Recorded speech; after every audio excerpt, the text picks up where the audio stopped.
ടെക്നോയുടെ techno മെഗാപാഡ് 10 എന്ന പുതിയൊരു tablet launch ചെയ്യാൻ പോകുന്നുണ്ട്. ഈ ഒരു ടാബിന്റെ ഫീച്ചേഴ്സിനെ പറ്റിയിട്ടുള്ള പല കാര്യങ്ങളും പറയാൻ കഴിഞ്ഞിട്ടുണ്ട്. ഇത് ബഡ്ജറ്റ് സെഗ്മെന്റിൽ വരുന്ന ഒരു ടാബ്ലറ്റ് ആയിരിക്കും.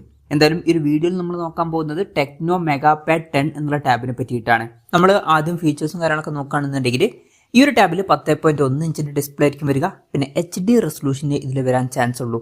8000x1280 എന്ന റെസൊല്യൂഷനിലായിരിക്കും ഈ ഒരു ടാബ്ലറ്റ് വരിക. ബേസിക് ആയിട്ടുള്ള ഒരു റെസൊല്യൂഷൻ ആയിരിക്കും ഈ ഒരു ടാബിൽ വരിക. പിന്നെ LCD പാനലുമായിട്ടായിരിക്കും ഈ ഒരു ടാബ് വരിക. കൂടിയ റിഫ്രഷ് റേറ്റ് സപ്പോർട്ട് ചെയ്യാൻ ചാൻസ് ഇല്ല. 60 ഹെർട്സിന്റെ റിഫ്രഷ് റേറ്റ് ആയിരിക്കും ഈ ടാബിൽ വരിക. ബേസിക് ആയിട്ടുള്ള ഡിസ്പ്ലേ ഫീച്ചേഴ്സുമായിട്ടായിരിക്കും ഈ ഒരു ടാബ്ലറ്റ് വരിക.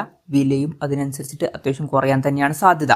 പിന്നെ ടാബിന്റെ തിക്നെസ് വരിക 7.35 mm ആയിരിക്കും. പിന്നെ ഈ ഒരു ടാബിന്റെ ഒരു ഗ്രേ കളർ വേരിയന്റും അതുപോലെ തന്നെ ഒരു ഗോൾഡൻ കളർ വേരിയന്റും ലോഞ്ച് ചെയ്തേക്കാം. പ്രോസസറിന്റെ കാര്യത്തിലോട്ട് വരികയാണെന്നുണ്ടെങ്കിൽ മീഡിയാടെക്കിന്റെ ഹീലിയോ G80 എന്ന പ്രോസസറുമായിട്ടായിരിക്കും ഈ ഒരു ടാബ്ലറ്റ് വരിക.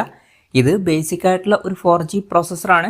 ഇപ്പോൾ 10,000 രൂപ പ്രൈസ് റേഞ്ചിലേക്കാണ് ഈ ടാബിന്റെ വില എന്നുണ്ടെങ്കിൽ തിരക്കേടില്ലാത്തൊരു പ്രോസസർ എന്നൊക്കെ പറയാവുന്നതാണ്. അതിന് മുകളിലാണെന്നെങ്കിൽ അത്ര മികച്ച പ്രോസസർ എന്നും പറയാൻ പറ്റില്ല. പിന്നെ ടാബിന്റെ വൈഫൈ മാത്രം സപ്പോർട്ട് ചെയ്യുന്ന വെർഷനും പിന്നെ 4G സപ്പോർട്ട് ചെയ്യുന്ന ഒരു വെർഷനും വന്നേക്കാം. ബേസ് വേരിയന്റിൽ 4GB റാമും 128GB ഇന്റേണലും വന്നേക്കാം. 4GB റാമും 256GB ഇന്റേണലുമായിട്ട് വരുന്ന ഒരു വെർഷനും വരുന്നതായിരിക്കും. പിന്നെ 3.5 mm ഓഡിയോ ജാക്ക് ഈ ടാബിൽ വരുന്നതായിരിക്കും. ഡ്യുവൽ സ്റ്റീരിയോ സ്പീക്കേഴ്സ് ആയിരിക്കും ഈ ടാബിൽ വരിക. ക്വാഡ് സ്റ്റീരിയോ സ്പീക്കേഴ്സ് ഒന്നും വരാൻ ചാൻസ് ഇല്ല. Android 14 ബേസ് ആയിട്ടുള്ള സോഫ്റ്റ്വെയർ ഇതിൽ വരുന്നതായിരിക്കും. പിന്നെ ക്യാമറയുടെ കാര്യത്തിൽ ടാബിന്റെ പിന്നിൽ സിംഗിൾ ക്യാമറ ആയിരിക്കും വരിക. 13 മെഗാ പിക്സലിലെ ക്യാമറ സെൻസർ ഇതിൽ വരുന്നതായിരിക്കും. പിന്നെ ഫ്രണ്ടിൽ 5 മെഗാ പിക്സൽ സെൽഫി ക്യാമറയും വന്നേക്കാം. ബേസിക് ആയിട്ടുള്ള ഒരു ക്യാമറ സെറ്റപ്പ് ആയിരിക്കും ഇതിൽ വരിക. ടാബ് എന്നുള്ളത് ഒരു ക്യാമറ ഫോക്കസ്ഡ് ആയിട്ടുള്ള ഡിവൈസ് അല്ലാത്തതുകൊണ്ട് തന്നെ അതൊന്നും വലിയൊരു പ്രശ്നമുള്ള കാര്യമല്ല.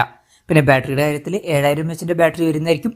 18 വാട്ടിന്റെ ഫാസ്റ്റ് ചാർജ് സപ്പോർട്ടും ഇതിൽ വന്നേക്കാം. Type-C ചാർജിംഗ് പോർട്ടും ഇതിൽ വരുന്നതായിരിക്കും. അപ്പോൾ തിരക്കേടില്ലാത്തൊരു ബാറ്ററി സെറ്റപ്പും ഇതിൽ വന്നേക്കാം. അപ്പം ഇതൊക്കെയാണ് ഫീച്ചേഴ്സിനെ പറ്റി പറയാനുള്ള കാര്യങ്ങൾ. ഇനി ലോഞ്ച് ഡേറ്റിൻ്റെ കാര്യം പറയുകയാണെന്നുണ്ടെങ്കിൽ അതിനെ പറ്റിയിട്ടുള്ള കറക്റ്റ് കാര്യങ്ങൾ പറയാൻ കഴിഞ്ഞിട്ടില്ല. കറക്റ്റ് ലോഞ്ച് ഡേറ്റും കാര്യങ്ങളൊക്കെ വരുമ്പോൾ അതിനെ പറ്റിയിട്ടുള്ള വീഡിയോസൊക്കെ നമ്മൾ ചെയ്യുന്നതായിരിക്കും. അപ്പം അതുപോലുള്ള വീഡിയോസ് കാണാൻ താല്പര്യമുണ്ടെന്നുണ്ടെങ്കിൽ ഈ ചാനൽ സബ്സ്ക്രൈബ് ചെയ്യാവുന്നതാണ്. പിന്നെ ഈ വരുന്ന ആഴ്ചകളിലായിട്ട് തന്നെ ഈ ടാബ്ലറ്റ് ലോഞ്ച് ചെയ്യുമെന്നാണ് ഇപ്പോഴുള്ള റിപ്പോർട്ടുകൾ പറയുന്നത്.